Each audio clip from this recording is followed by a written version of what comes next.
నమస్తే అండి. అందరూ ఎలా ఉన్నారు? బాగున్నారా? నేనైతే చాలా బాగున్నానండి. మీరందరూ కూడా బాగుండాలని మనస్ఫూర్తిగా కోరుకుంటున్నాను. మన ఛానల్ అయితే 50K సబ్స్క్రైబర్స్‌కి రీచ్ అయింది కదా! నన్ను సపోర్ట్ చేస్తూ మన ఛానల్‌ని సబ్స్క్రైబ్ చేసుకున్న ప్రతి ఒక్కరికి కూడా పేరు పేరున ధన్యవాదాలండి.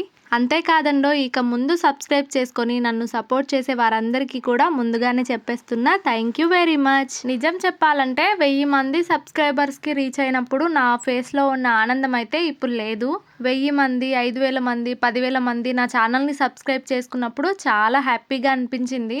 అప్పుడేంటంటే 1000 మంది సబ్స్క్రైబర్స్ ఉన్నప్పుడు నేను ఒక వీడియో గనుక పెడితే 1000 కానీ 2000 కానీ వ్యూస్ వచ్చినప్పుడు చాలా హ్యాపీగా అనిపించేది. కానీ ఇప్పుడు 50Kకి రీచ్ అయినా కూడా మన వ్యూస్ అయితే అంతగా రీచ్ అవ్వలేదన్నమాట. అందుకే అంతగా హ్యాపీగా అయితే లేదు. దానికి రీజన్ కూడా నేనే అవ్వచ్చులేండి. అంటే నాకు వచ్చిన సబ్స్క్రైబర్స్ అందరూ నా లాంగ్ వీడియోస్ వల్ల కాదు, నాకు షార్ట్స్కే చాలా మంది సబ్స్క్రైబర్స్ అయితే పెరిగిర్రు. కాబట్టి లాంగ్ వీడియోస్లో అయితే వ్యూస్ తక్కువ ఉంటాయన్నమాట. 10,000 సబ్స్క్రైబర్స్ అయినప్పుడు నేనే ఇంట్లో అయితే అడిగానన్నమాట మా ఆయన్ని కేక్ కట్ చేద్దామని. కానీ అప్పుడు ఇంకా వీలు పడలేదు.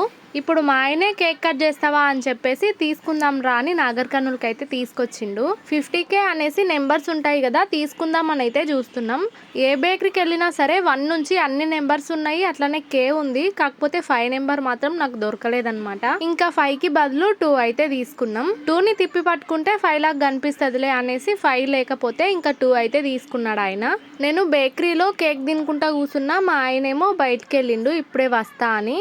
నేను వచ్చేసి వేరే బేకరీ దగ్గర అయితే కూర్చొని తింటున్నా. మా ఆయనేమో ఇంకా వేరే బేకరీ దగ్గరికి వెళ్ళి కేక్ తీసుకొని ప్యాక్ చేయించుకొని వచ్చేసిండు. చాలా మంది నాకు యూట్యూబ్ ఛానల్ స్టార్ట్ చేయాలని ఉంది, నాకంటూ ఒక గుర్తింపు తెచ్చుకోవాలని ఉంది, కానీ నాకు సపోర్ట్ చేసే వాళ్ళు ఎవ్వరూ లేరు అని బాధపడుతున్నారు. అలాంటివి కొన్ని కామెంట్స్ కూడా వచ్చినాయి. నిజానికి నేను యూట్యూబ్ స్టార్ట్ చేద్దాం అనుకున్నప్పుడు మా ఆయన్ని అడిగిన ఫస్ట్, ఆయన కూడా అవసరం లేదు అని ఒక్క మాటే అన్నాడు. ఒక్కసారి అడిగి వదిలేయలేదు, నేను మళ్ళీ అడుగుతూనే ఉన్నానన్నమాట యూట్యూబ్ స్టార్ట్ చేస్తా అని. ఎన్నిసార్లు అడిగినా అవసరం లేదు, మనకు అవన్నీ అవసరం లేదులే వద్దులే అన్నట్టే అన్నారు, కానీ చేయమని అయితే నాకు ఎప్పుడు చెప్పలేదు. నేను కేవలం స్టిచ్చింగ్ మాత్రమే, నేను కనిపించకుండా స్టిచ్చింగ్ వీడియోస్ చేసి మాత్రమే పెడతానని చెప్పి తెలియకుండానే స్టార్ట్ చేసేసిన. నేను ఛానల్ స్టార్ట్ చేసి 1 ఇయర్ అయిపోయినప్పటికీ ఒక సగం సంవత్సరం మొత్తం ఏమేమో పెట్టుకుంటూ వచ్చిన. అంటే డిఐవై కానీ, స్టిచ్చింగ్ కానీ, లేకుంటే మగ్గం వర్క్వి కానీ, ఇట్లా ఏది పడితే అది మిక్స్డ్ కంటెంట్ అంటారు కదా, అట్లా పెట్టుకుంటూ వచ్చిన. తర్వాత వేరే వాళ్ళవి వ్లాగ్స్ చూస్తుంటే నాకు కూడా చేయాలనిపించింది, కానీ కనిపించకూడదు ఎట్లబ్బా అని ఫస్ట్ మాస్క్ పెట్టుకొని చేసినా కూడా నా మనసు ఒప్పలేదన్నమాట. కొన్ని డేస్కి అరే కనిపిస్తే ఏమవుతుంది, ఇంతమంది చేస్తున్నారు కదా, నేను ఒక్కదాన్ని ఏమవుతుందిలే అన్నట్టు స్టార్ట్ చేసిన. ఒక 6 months బ్యాక్ నుంచి నేను వ్లాగ్స్ తీయడం స్టార్ట్ చేసిన తర్వాత కూడా నేను మా ఆయనకేం చెప్పలేదు, చేసుకుంటా పోయినా అంతే. నేను కూడా చాలా సార్లు తిట్లు తిన్నా, ఎప్పుడు ఫోన్ పట్టుకొని కూర్చుంటావా, ఇంకేం పని లేదా, ఇలాంటివి చాలానే విన్నా. అప్పుడు యూట్యూబ్ స్టార్ట్ చేసినప్పుడు అయితే మా ఆయన సపోర్ట్ ఏం లేదు. అంతేకాదు ఇప్పుడైనా అంతే, సపోర్ట్ చేస్తారు, కాకపోతే ఎడిటింగ్లు కానీ, వీడియోస్ తీసుకోవటం కానీ ఇంకా మొత్తం నేనే చేసుకుంటా. అప్పుడప్పుడు వీడియోస్ తీయమంటే ఒకప్పుడు తీసేటోడు కాదు, కానీ ఇప్పుడు తీస్తున్నాడు. దీని నుంచి కూడా ఎంతో కొంత హెల్ప్ అయితే అవుతుంది కాబట్టి ఆయన ఇప్పుడు నాకు బాగా సపోర్ట్ చేస్తాడు. ప్రస్తుతం అయితే నేను ఖచ్చితంగా ఇంట్లో ఉండి పిల్లల్ని చూసుకోవాల్సిందే, లేదంటే కోళ్ళపారం దగ్గరికి వెళ్ళి రావాలి అంతే. ఇంకా ఎటువైపు నుంచి మనకు ఆదాయం అనేది లేదు కదా. ఇంట్లో ఉండి చిన్న వీడియోలు చేసుకుంటూ ఎంతో కొంత మనీ అయితే వస్తుంది కాబట్టి ఇప్పుడు ఆయన అయితే సపోర్ట్ చేస్తున్నాడు. ఎందుకంటే ఎప్పటి నుంచో ఆయన ఒక్కడే కష్టపడుతుండు, ఆయనకి ఇంకొకరి తోడైతే ఆయనకు కొంచెం హెల్ప్ఫుల్ గా ఉంటది కదా.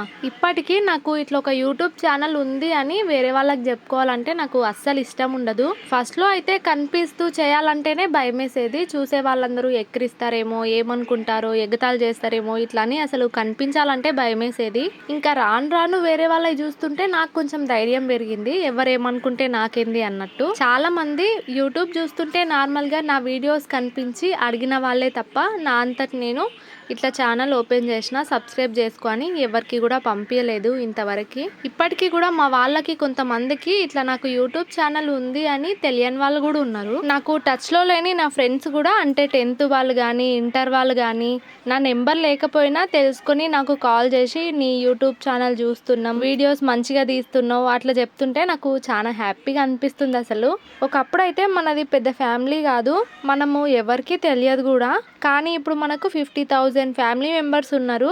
మన ఛానల్ని సబ్స్క్రైబ్ చేసుకొని మన వీడియో చూసే వాళ్ళైతే ఇప్పుడు బయటకు వెళ్తే కనుక ఖచ్చితంగా గుర్తుపడతారు, మాట్లాడతారు. కాబట్టి నాకైతే చాలా చాలా చాలా హ్యాపీగా ఉంది.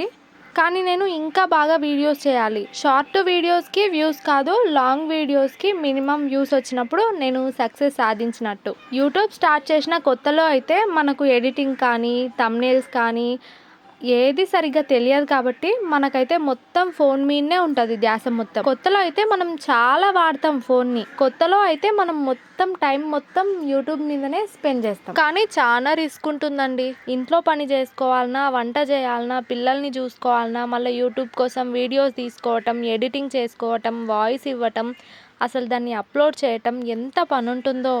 ఇంత కష్టపడ్డదానికి మనం అనుకున్న దానికి రీచ్ కాలేకపోతే అసలు ఎంత బాధగా ఉంటుంది. కానీ అలాగే ట్రై చేయాలి. ఇప్పుడు కాకపోయినా ఇంకా ముందైనా మన ఛానల్కి సక్సెస్ వస్తుందేమో అన్న చిన్న ఆశతో అయితే ముందుకు వెళ్ళటమే. చాలా షార్ట్ వీడియోస్ తొందరగా వైరల్ అయ్యి మంచిగా వ్యూస్ వచ్చినాయి. కనీసం ఒక్క లాంగ్ వీడియోనన్నా అట్లా వైరల్ అయితే బాగుండని వీడియో పెట్టే ప్రతిసారి అనుకుంటా. యూట్యూబ్ చేయాలి, యూట్యూబే కాదు ఏదైనా బిజినెస్ చేయాలి అనుకునే వాళ్ళు కూడా, అంటే ఇంట్లో ఉండి శారీస్ సేల్ చేయటం కానీ అట్లా ఫస్ట్లో అయితే ఎవ్వరి సపోర్ట్ ఉండదండి.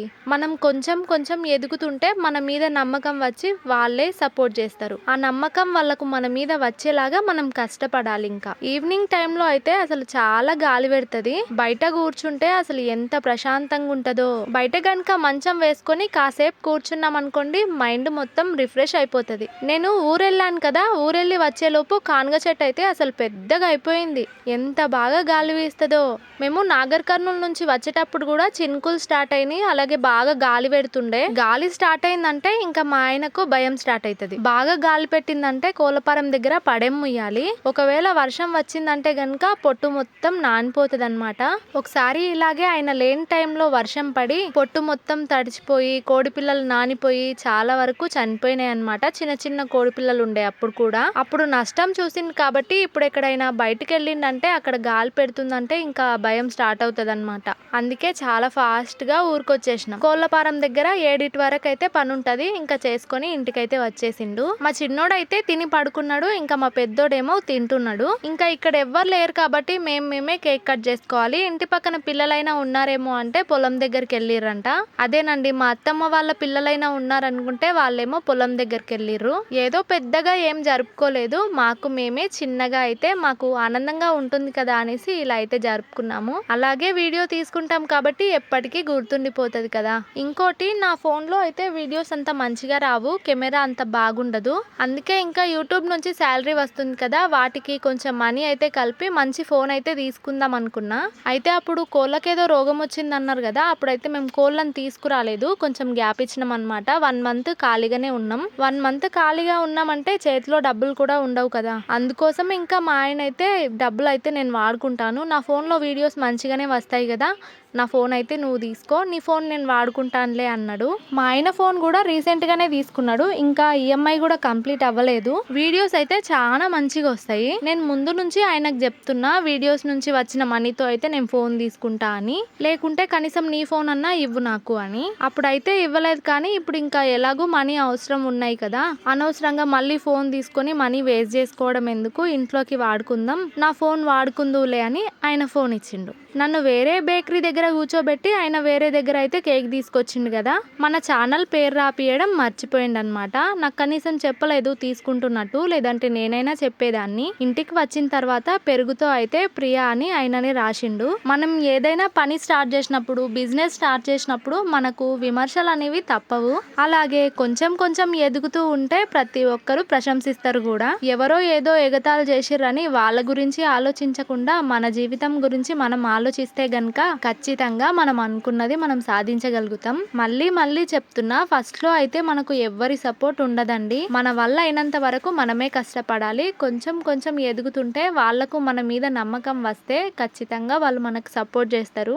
అంతవరకు మనం వేచి చూడాలి. మా వాడికి కేక్ నచ్చలేదంట, అందుకే వాడు తినట్లేదు, మాకు తినిపించట్లేదు.